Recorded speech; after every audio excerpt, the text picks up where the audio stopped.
welcome back, or if you're new here, hi, I'm Julia and I work for the past 6 years on cruise ships, and today I want to share with you my very first day on board. I remember that day like it was yesterday, even though it has been a while now.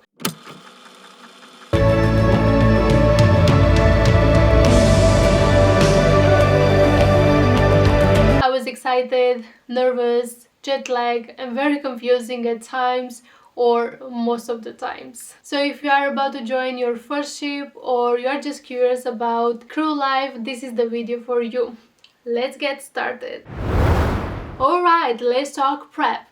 Before you even step on the ship, there are a few documents you absolutely need, and trust me, do not mess these up. First of all, and the most obvious one, you will need your passport.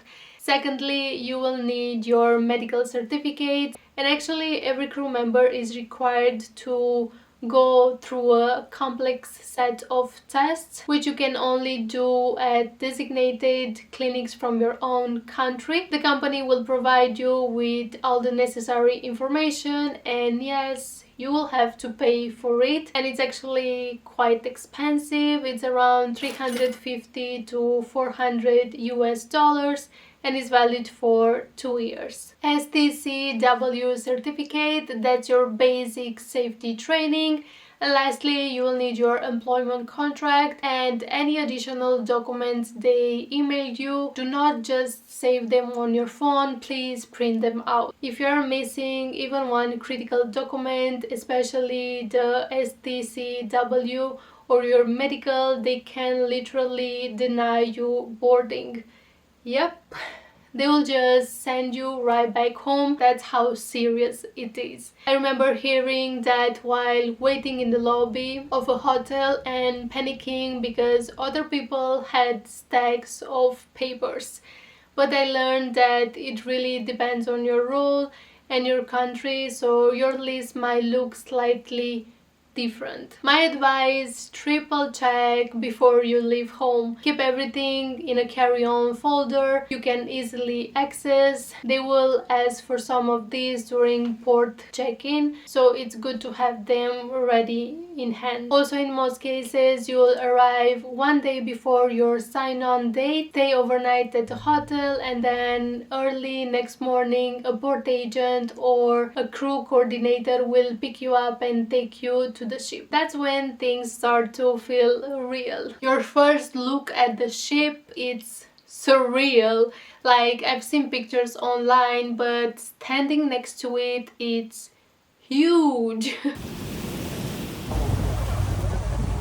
And I think it's one that you will never forget, especially in your first contract. I remember after I finished with my luggages and the screening, I got out of that place and I had my first glimpse at the ship.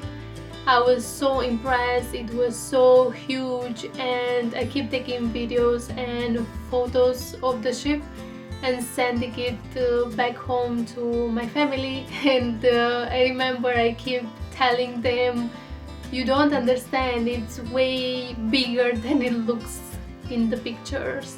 And I was super excited. On the other hand, I was also eager to see the inside of the ship and obviously to live and work there for the next couple of months. Once you are through port security and they finish checking your luggages, someone from the HR team or crew welfare will come to pick you up. That's when the real onboarding begins.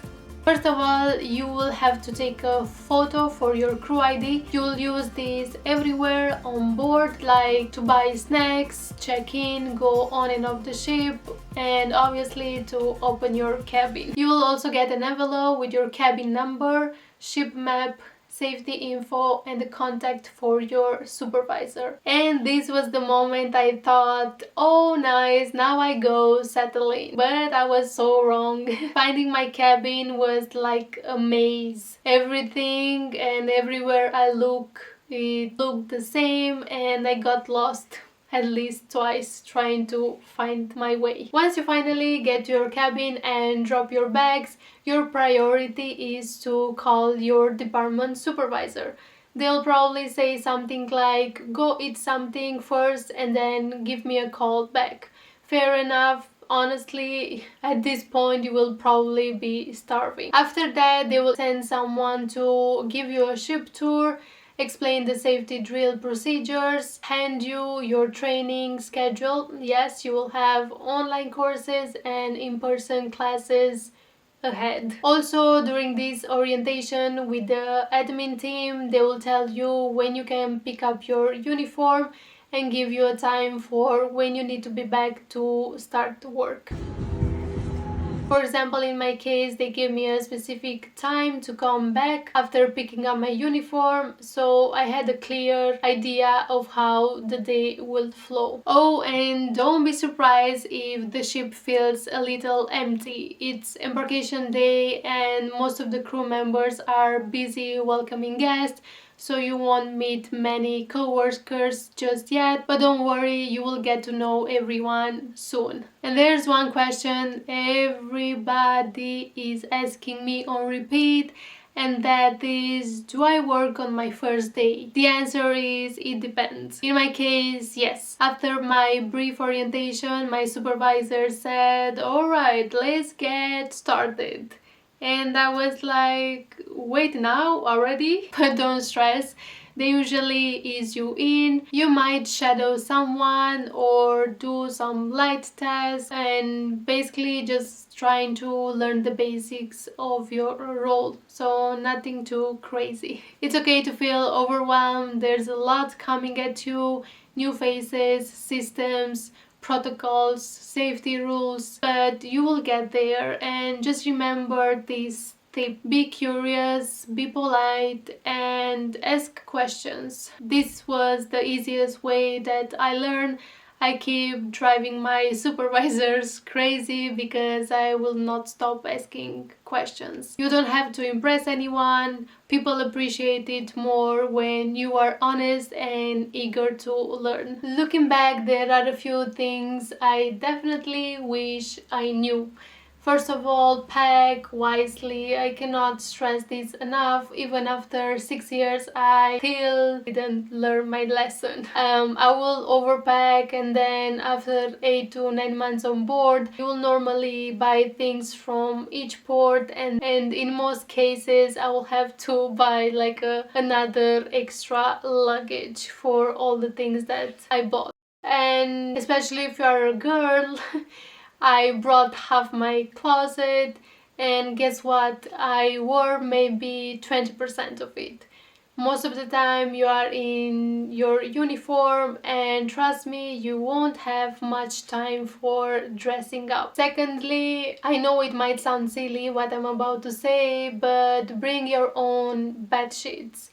I even brought my own towels and bed sheets for every 6 years at sea that I work, and one of the reasons is that I have sensitive skin, and normally the bed sheets from the ship for crew member is either stain or paper thin. My skin was so thankful for that. Number 3, keep your essentials in your carry-on, like your passport, certificates, and a pen. Always have a pen, you will need it more than you think. Also, don't be shy to ask things like, where's the crew mess? How do I get to deck 4 forward? Where's the laundry? We've all been there, and people will help, especially when they see that you are new. So that's what my first day on board looked like and what you can expect from yours. I hope this helped you feel a bit more prepared and a lot less nervous. If you have any questions or if you're about to join your first ship, let me know in the comments. I'm curious which places you will be seeing next. Or maybe you can share the things that make you nervous, and I will try my best to give you any tips or advice from my personal experience. And if you find this helpful and you stayed and watched till the end, I would really like to thank you for your time and also to please like and subscribe for more behind the scenes videos about cruise ship life. I would also appreciate if you can leave me your feedback in the comments. It's actually my second YouTube video. I've been planning to do YouTube video for a long time, and I finally got out of my comfort zone and pressed the record button, so it really means a lot to me if you can share your thoughts, and any feedback, constructive feedback is very well welcomed. I'm still learning also to shoot on my DSLR camera and trying to learn DaVinci color grading, which can be a pain in the back. But I'm getting there, and I'm super motivated to learn and to be sharing more about my experience working on cruise ships and also my travels. Thank you so much for watching, and good luck if you're starting soon. You've got this. See you next time.